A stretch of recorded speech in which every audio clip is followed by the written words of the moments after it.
le public de la BPI rend la BPI unique, en fait. Votre attention, s'il vous plaît. Depuis le 2 mars 2025, la BPI a fermé ses portes pour 5 ans de travaux, avant d'ouvrir le 25 août dans le quartier de Bercy. La BPI est connue pour son accueil inconditionnel et la mixité sociale de ses publics. Bien que les étudiants en composent la grande majorité, la bibliothèque accueille aussi des écrivains et écrivaines, des retraités qui viennent lire la presse ou consulter leur messagerie, des jeunes exilés en quête d'un endroit accueillant et des franciliens désireux d'apprendre une langue. Mais la finalité reste la même. On n'est pas seul à la BPI, on y est mélangé avec les autres. Et c'est ce qui nous touche dans ce lieu. Alors moi je suis Farah et je suis étudiante en master. Et je viens à la BPI depuis maintenant 3 ans. Et moi aussi, ce qui m'avait frappée, c'était la fréquentation. Je veux dire, il n'y avait pas que des étudiants, mais il y avait aussi des personnes qui étaient là pour avoir accès à un ordinateur ou venir passer un bon moment pour lire. Et ça m'avait, je me souviens, ça m'avait surprise. Parce que pour moi, bibliothèque, c'est venir étudier et d'autres personnes l'utilisaient pour d'autres activités. Pour moi, ce qui est particulier à la BPI, c'est public. C'est une bibliothèque où il y a vraiment un mélange des publics qui est intéressant. Alors, il y a énormément d'étudiants, évidemment. Ça représente les 3/4 des publics, donc voilà, c'est eux qu'on voit en premier. Mais en fait, il y a aussi des actifs, des gens qui viennent après le travail pour se former ou pour assister à une conférence. Il y a aussi des retraités. Voilà, c'est très diversifié. Et puis, il y a beaucoup de publics précaires aussi. Et c'est vraiment ce qui fait l'identité de la bibliothèque, de voir voilà, à quel point les personnes les plus démunies ont pu s'approprier les lieux. On peut voir beaucoup de personnes sans domicile qui viennent ici, probablement parce que ces personnes se sentent bien à la BPI, donc elles sont bien accueillies, donc elles reviennent. Il y a beaucoup de personnes en situation d'exil aussi, qu'on peut retrouver dans d'autres bibliothèques, mais on sent qu'à la BPI, voilà, il y a un accueil particulier. Alors c'est probablement dû aux ressources aussi qu'on leur propose et aux services, mais je crois qu'il se passe quand même quelque chose d'assez fort entre les publics qui fait qu'ils reviennent. Il y a quelque chose qui parle un petit peu à tout le monde, c'est-à-dire que c'est pas loin du sud, du nord. Il y a une sorte d'égalité dans l'accès à Paris par le centre de Paris. Autour de ce centre, en fait, on peut aller dans toutes les directions. Et je pense que les gens se sentent à l'aise par rapport à ça. Et c'est comme si aussi toutes les classes sociales, tous les quartiers de Paris pouvaient se mélanger à cet endroit-là. Je tiens à dire que beaucoup de jeunes ayant peu m'ont confié que s'ils n'avaient pas la BPI, ils ne savaient pas où aller avant de retourner chez eux. Où l'ambiance, a priori, devait être plus précaire matériellement. Il n'y avait pas de drame, mais ils ne pouvaient pas travailler chez eux. Ça aussi, c'est pas un lieu élitiste. Même si on voit des gens... Je me souviens d'être allé entendre une lecture à évidence, cette installation de Patti Smith. Ça se passait dans l'installation, les gens qui étaient là étaient distingués, etc. Je t'ai pas vu depuis longtemps, comment tu vas ma chérie, comment tu vas mon chéri. Ils ne sont pas venus écouter la lecture. Et ça, c'est aussi une caractéristique. On a des collectionneurs, des gens très aisés, et on a les SDF. Il n'y a pas beaucoup d'endroits quand même. On a la réalité, quoi.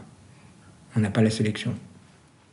Une des différences aussi qu'on trouve à la BPI, je trouve pas ça dans d'autres bibliothèques, mais le fait qu'il y ait des personnes très pauvres qui soient là, soit pour se former à des langues étrangères, soit simplement pour se mettre au chaud, pourquoi pas avec un livre ou avec un film. J'ai toujours trouvé ça incroyable en fait. Je trouve ça très très beau. J'ai l'impression que c'est le seul endroit où ces personnes peuvent aller. Depuis un an et demi, on a vu affluer à la bibliothèque beaucoup de jeunes. Ce sont des jeunes hommes pour la plupart qui viennent de Guinée-Conakry et de Côte d'Ivoire et qui sont mineurs, qui sont dans une situation un peu particulière puisqu'ils sont en recours de minorité auprès des autorités. Et donc, ce sont des jeunes qui sont à la rue et donc qui fréquentent la BPI la journée puisqu'ils n'ont pas d'autres endroits où aller. Donc au début, ils sont arrivés ici essentiellement pour se mettre au chaud, pour recharger leur téléphone ou pour avoir accès aux toilettes, enfin pour se reposer, vraiment pour répondre à des besoins primaires. Et puis petit à petit, ils se sont mis à utiliser les services, aussi parce qu'il y a eu un travail de fait avec les bibliothécaires pour entrer en contact avec eux et puis pour leur proposer, leur faire découvrir les services de la bibliothèque. Et maintenant, on voit des jeunes qui viennent apprendre le français, qui viennent apprendre à lire et à écrire dans les ateliers dédiés. Donc il y a vraiment une appropriation des espaces qui s'est faite par ce public qui est intéressante à la fois pour eux en tant que public, parce ils utilisent vraiment la BPI comme une boîte à outils, et puis pour les bibliothécaires, parce que nous, on apprend aussi énormément de ces publics au quotidien. C'est-à-dire que tout le monde peut rentrer. Et c'est quand même un lieu, quand on vient de milieux où un livre coûte cher, ce qui était mon cas, où on n'a pas forcément les moyens d'acheter à la Fnac des livres qui coûtent cher à l'époque, enfin toujours, mais bon, c'est quand même un lieu extraordinaire de liberté, de gens naturels. Et moi, j'ai toujours vu que des bons côtés quand des gens disaient il y a des originaux, il y a des gens qui n'ont pas de moyens pécuniaires pour être peut-être très propres ou tout ça. Je disais oui, mais ils n'ont pas eu la chance qu'on a. Donc c'est ce qui fait la richesse. Et en même temps, on pouvait voir des gens milliardaires, des artistes de premier plan. J'ai vu des couturiers de premier plan, des acteurs, toutes sortes de gens. Par exemple, Sylvain Prudhomme a toujours dit que voilà, il avait écrit même certains textes à la BPI. Lorraine Malka, qui a amené qui participe aussi du coup maintenant à des podcasts qu'on a rencontrés en tant que journaliste, mais qui a écrit un de ses livres à la bibliothèque. Et il y en a beaucoup d'autres. Il y a un rapport tout à fait enthousiaste à ce lieu. Ouais. La devise de la comédie française, c'est simul et singulis, c'est être ensemble et être soi-même. Une bibliothèque, c'est un peu ça, on est ensemble et en même temps chacun travaille sur ces choses-là, mais on le fait ensemble. Alors d'abord, il y a beaucoup d'habitués. Il y a une dame qui a les cheveux tout blancs et qui vient lire que la presse allemande. Il y a une dame avec son chapeau en cloche là, qui veut absolument le monde, et puis quand vous l'avez, elle est prête à vous l'arracher. Et donc elle va voir le bibliothécaire en disant « je veux bien le monde, c'est lui qui l'a ». Donc il y a toute une ambiance. On repère, en fonction des lectures, on repère les gens aussi. Celui-là, il est conservateur. On se dit ça. Et puis, vous savez, quand on passe 5 heures, 6 heures à bosser, d'un coup, on se met à dévisager quelqu'un, à écouter sa conversation. Mais après, si on se recroise, on n'ose pas forcément faire signe, quoi. On se dit que la personne va nous prendre pour une folle. Mais j'ai toujours eu peur, comme je suis pas forcément optimiste sur la façon dont la société avance justement pour toutes ces questions de service, d'entraide d'aide vis-à-vis des personnes vulnérables, et puis du service dont je parlais tout à l'heure, de pouvoir rendre service comme le font les bibliothécaires à des personnes comme moi qui font des recherches. Toutes ces choses-là, j'ai l'impression que ça tourne tellement rarement vers le positif que je suis toujours en train de surveiller du coin de l'œil en me disant est-ce que ça va continuer vraiment ? Et oui, pour le moment, ça dure, donc croisons les doigts. Je trouve que c'est convivial. Je trouve que les messieurs à l'accueil sont extrêmement gentils. Vraiment, ils sont très, très, très sympas, je trouve.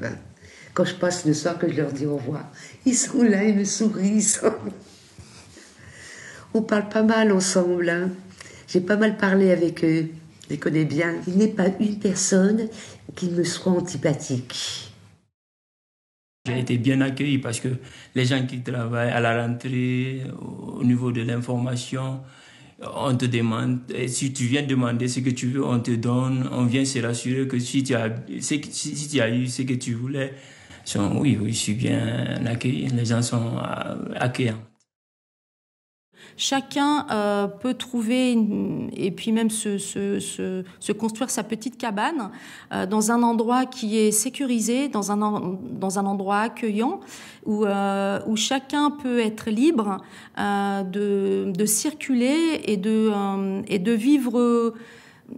C'est pas forcément la culture, mais de vivre un rapport, en tout cas à la culture, qui soit à son rythme. On peut trouver ça dans d'autres bibliothèques, mais à la BPI, c'est tellement grand que pour moi, il y a vraiment une reproduction de la liberté qu'on peut trouver dans la ville, à l'intérieur d'un endroit fermé.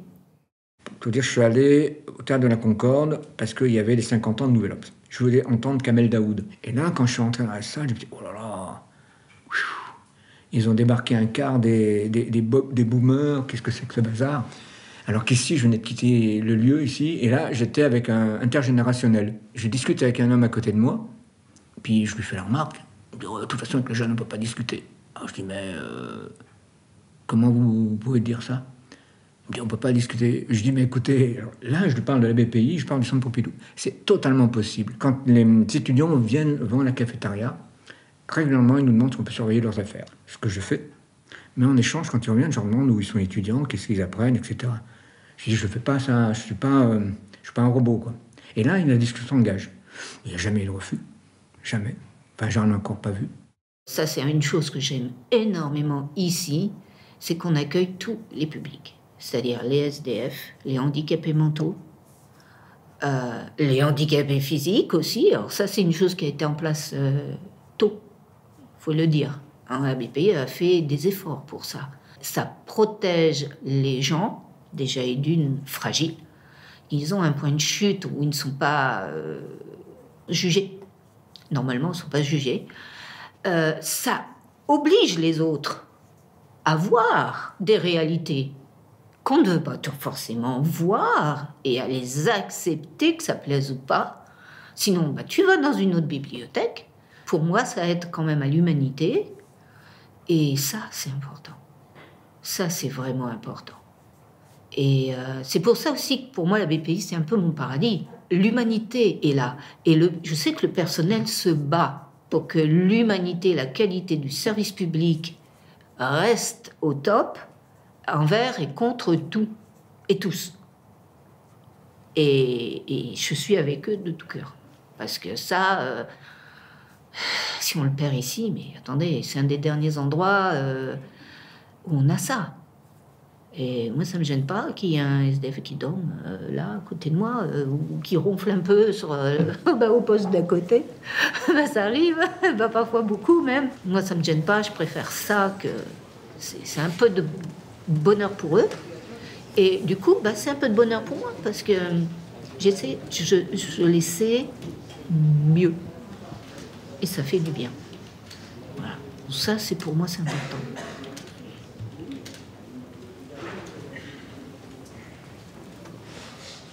Capsule BPI, c'est fini pour aujourd'hui.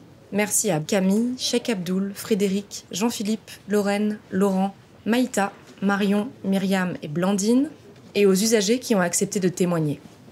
Ce podcast a été imaginé, enregistré et monté par Fanny Tapia au développement des publics, Julie Lavielle, chargée d'études en sociologie, et Marion Ribera à la communication. Mixage, Renaud Guis et conception graphique, Claire Mineur.